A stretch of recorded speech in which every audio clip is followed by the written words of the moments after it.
Yo, Alex here. This is the Redmi K70 Pro, the cheapest phone you can buy right now with a Snapdragon 8 Gen 3 chipset, at least by a little bit. If we're comparing specs, it's not the most value for money for sure, but because it has been in the market for a while longer, market prices are probably a little lower now. Anyway, let's cut to the chase. I'm assuming that if you're watching this video on YouTube, you might have some concerns about getting a phone that is only sold in China and running a software without full Google services. Those were some of the things I wanted to know about myself before I decided to just F it and buy one myself. So let's address those things first. First of all, phones from Vivo, Oppo and Xiaomi in China these days come with basic Google services installed out of the box, and getting things started is as easy as turning a toggle on, searching for the Play Store in the built-in App Store and clicking the update button. After that, it will show up on your home screen and you just need to sign in and install whatever you want. Sounds easy, right?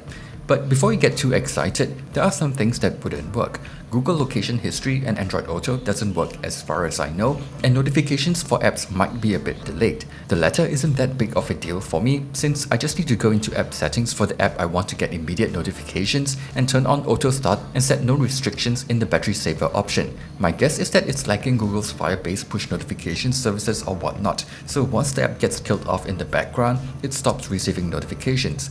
Anyway, since I only need immediate notifications for a handful of apps, I haven't noticed heavier battery drain, but your mileage may vary if you have a lot of apps. Another thing to note for folks in Singapore is that as of this video, I haven't been able to log into SingPass due to an error. I'm not sure why that's the case because it worked fine on an imported iQOO 9 Pro a few weeks back. This particular error doesn't seem to be restricted to the K70 Pro, and I've seen people talking about this error a while back too. So my guess is that it's an issue with the app itself rather than an issue with the phone specifically. I'm not sure if it's something that will be fixed soon, but if this is important to you and you don't have another phone you can use the app on, then do take note. Other than the things I've mentioned, everything else seems to work just fine, at least in my time with it so far. Apps that require safety net like McDonald's worked fine, I can use Google Pay without any issues at all, and the few banking apps that I use all work too. The OS does come with a lot of Chinese apps, but most of them can be uninstalled really easily, so I personally don't think it's a big deal. While we're talking about the OS, the phone is running HyperOS, which might sound new and interesting at first, but once you start using it, you'll realize it's basically still a very familiar MIUI experience. It has a slightly fresh coat of paint with nice looking lock screen designs to choose from, and I like a lot of the minor design tweaks, even the dynamic island-like charging notification. It just looks a little cleaner overall in my opinion. It's still really feature-packed and comes with a ton of customization options, which I like for the most part. I'm not going to go too in-depth here since this is something that is very subjective. Some folks want a system that's as clean as possible, and some folks want to have more useful features. There is no right or wrong here. Though I do feel like the software experience for phones in the China market actually focuses a ton on privacy and security. The OS does a lot of permissions monitoring, which makes things more transparent for users. It has a lot more options for blocking apps from accessing certain data or doing certain things, and just look at how many options there are here in the other permission settings. I think it's because the app marketplace is less regulated than say the Play Store, and they've had to deal with errant apps for a long time now. So they actually have a ton of measures in place to try and protect users as much as possible from malicious third-party apps. Of course, this is provided that everything works as it says it does, but still, I'm actually quite impressed here. Until I used this phone, I didn't even realize how many apps actually want to access the list of apps that I have installed on my phone. Anyway, another thing I was curious about is whether I could actually run Genshin at higher resolution like the reviews from China I've seen. Because for the iQOO 9 Pro that I tested for a short while, its upscaling and frame interpolation features only works for the Chinese version of Genshin, and I'm happy to report that it does work. Maybe it's because it's running the game natively at a higher resolution rather than doing upscaling. Anyway, Genshin at 1440p looks great. The details still aren't as good as Genshin Cloud of course, but it looks so much better than it usually would on an Android phone running the game at the default 720p resolution. It's limited to 30 FPS in 1440p and to 45 FPS in 1200p, but from what I've seen, using their own cooler unlocks the 60 FPS option. Despite that, I think that it's still a nice feature to have. I'm someone who likes to take screenshots of the beautiful sceneries and characters in-game, and being able to do that easily on my phone without the need to make use of Genshin Cloud is very convenient. The frame interpolation feature works for the global version of Genshin as well, so you could run the game at 30 FPS and let this feature boost it to 60 FPS to save some battery.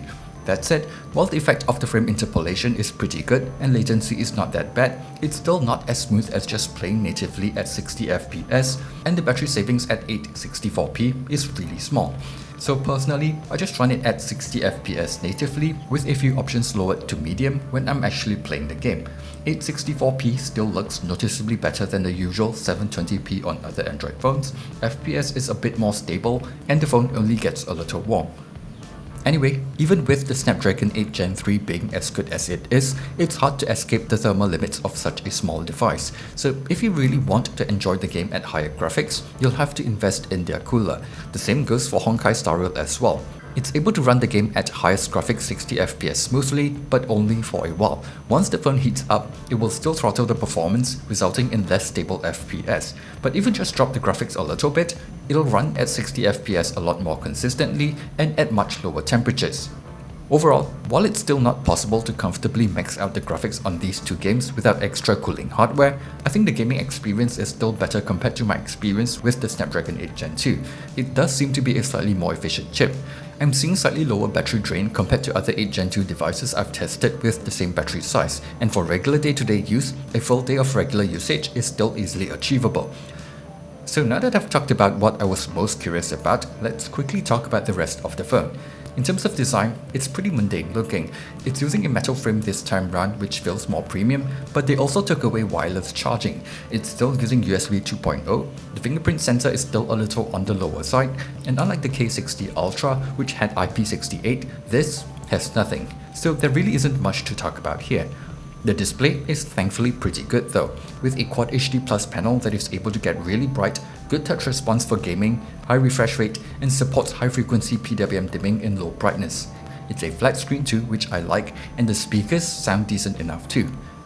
Camera wise, it's not a flagship phone, so it's not the most amazing camera I've used, but it's decent enough for the most part, and I do like the camera UI. I'll just show you guys some samples here, and you can see for yourself whether it's good enough for your needs.